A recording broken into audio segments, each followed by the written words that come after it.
ближайшие 2 недели одной из самых загруженных станет дорога в сторону сердца соревнований «Казань-Экспо». Уже завтра вечером здесь пройдет торжественная церемония открытия игр будущего.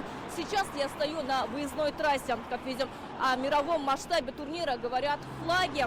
Для автомобилистов здесь созданы все условия для удобного перемещения. Это не единственная дорога, по которой можно добраться до Экспо. Есть еще железнодорожный путь. Для удобства и быстроты гостям и казанцам от центрального вокзала запущены дополнительные 8 электричек. Они вмещают до 1000 человек.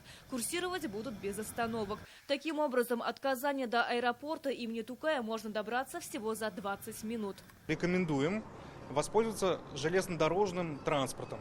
В сутки от ЖД вокзала Казани выезжает порядка 16-17 рейсов в аэропорт Казань. Это очень удобно, никаких пробок. Участники и гости фиджитал-соревнований прибывают в Казань в основном самолетами. И это не вносит коррективы в будничный режим работы аэропорта.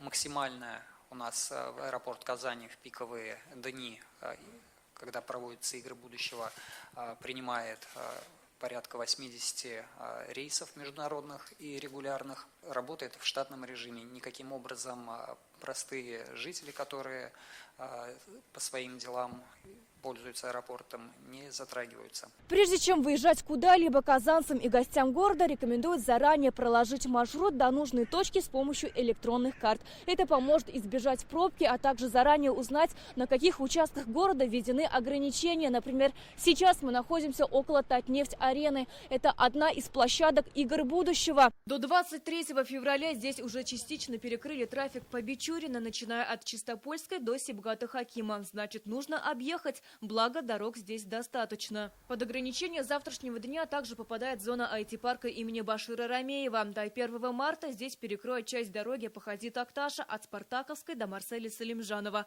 Можно объехать по Туфана Минулина и по Айдинова. Во время игр будущего казанский цирк на неделю преобразится в центр битвы роботов. Поэтому с 22 по 27 февраля для автомобилистов ограничат движение, начиная от Кремлевского моста и Кремлевской набережной до парковочной зоны на площади Тысячелетия. Общественный транспорт в Казани в эти дни будет работать как обычно. Наши автомобилисты каких-либо затруднений испытывать не будут.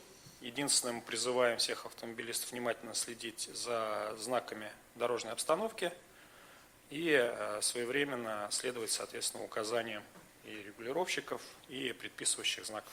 Госавтоинспекция просит водителей с пониманием отнестись к временным неудобствам, пропускать автобусы и автомобили с гостями. Сирина Васильева, Лейсан Саитова, ТНВ, Казань.